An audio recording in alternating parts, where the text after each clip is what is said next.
উত্তরবঙ্গের বিপর্যয়ের জেরে যে সমস্ত পরিবার নিজেদের প্রিয়জনেদের হারিয়েছে তাদের প্রত্যেক পরিবারকে 5 লক্ষ টাকা করে দেওয়া হবে। এখানেই শেষ নয়, পরিবার পিছু দেওয়া হবে চাকরিও। উত্তরবঙ্গে ক্ষতিগ্রস্তদের জন্য বড় ঘোষণা করে দিলেন মুখ্যমন্ত্রী মমতা বন্দ্যোপাধ্যায়। কিন্তু এই পরিস্থিতি উত্তরবঙ্গে কেন দেখা দিল? উত্তরবঙ্গের এই খারাপ সিচুয়েশন কি সত্যিই ম্যানমেড?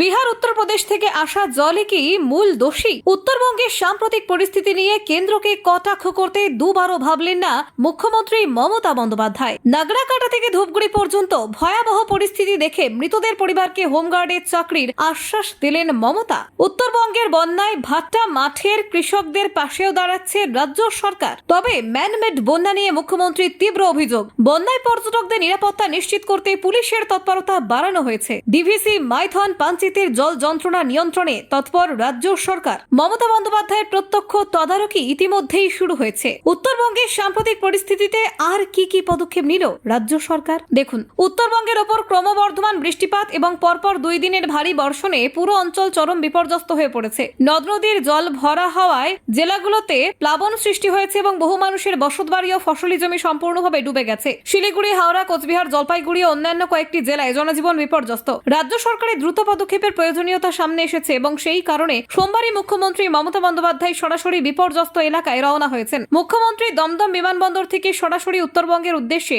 রওনা হওয়ার আগে নিহতদের পরিবারের জন্য আর্থিক সহায়তা ঘোষণা করেন। তিনি জানান, প্রত্যেক মৃতের পরিবারের সদস্যকে 5 লক্ষ টাকা করে ক্ষতিপূরণ দেওয়া হবে। পাশাপাশি পরিবারের একজন সদস্যকে হোমগার্ডের চাকরির সুযোগও প্রদান করা হবে। মমতা বন্দ্যোপাধ্যায়ের এই পদক্ষেপে পরিবারগুলোকে কিছুটা স্বস্তি দেওয়ার চেষ্টা করা হচ্ছে। মুখ্যমন্ত্রী বলেন, বর্তমানে বন্যা ম্যানমেড। তিনি অভিযোগ করেছেন, ইচ্ছাকৃতভাবে এই পরিস্থিতি সৃষ্টি করা হয়েছে। তিনি কেন্দ্রকে কটাক্ষ করেছেন এবং বলেছেন, বিহার ও উত্তরপ্রদেশের জলবাহিত নদী থেকে অতিরিক্ত জল আসছে, যার ফলে গঙ্গা টৈটম্বুর অবস্থায় পৌঁছেছে। ডিভিসি, মাইথন এবং পাঞ্চিত বাঁধের জন্য জল নিয়ন্ত্রণে থাকার সত্ত্বেও পরিস্থিতি নিয়ন্ত্রণের বাইরে চলে গেছে। কিছুদিন আগে শহরের ভয়াবহ পরিস্থিতির উল্লেখ করে মুখ্যমন্ত্রী জানান, কলকাতায় কি অবস্থা হয়েছিল তা ভোলার নয়। পাশাপাশি তিনি ভুটান ও সিকিমের জলবাহিত অঞ্চলগুলোর অবস্থা উল্লেখ করে বলেন, নাগরাকাটা এবং ধূপগুড়ির ভয়ঙ্কর পরিস্থিতি পুরো উত্তরবঙ্গের জনজীবন বিপর্যস্ত করেছে। মুখ্যমন্ত্রী হাসিমারা হয়ে নাগরাকাটা পর্যন্ত নিজে গিয়ে পরিস্থিতি পরিদর্শন করবেন বলে জানান। এর পাশাপাশি তিনি বিমানবন্দর থেকে মৃতদের পরিবারের পাশে থাকার প্রতিশ্রুতিও দেন। মমতা বন্দ্যোপাধ্যায় বলেন, মৃতদের ক্ষতিপূরণ সম্ভব হলেও তাদের মৃত্যুকেও ফিরিয়ে আনতে পারবে না। তবে যারা বেঁচে আছেন তাদের সুরক্ষা এবং পুনর্বাসনের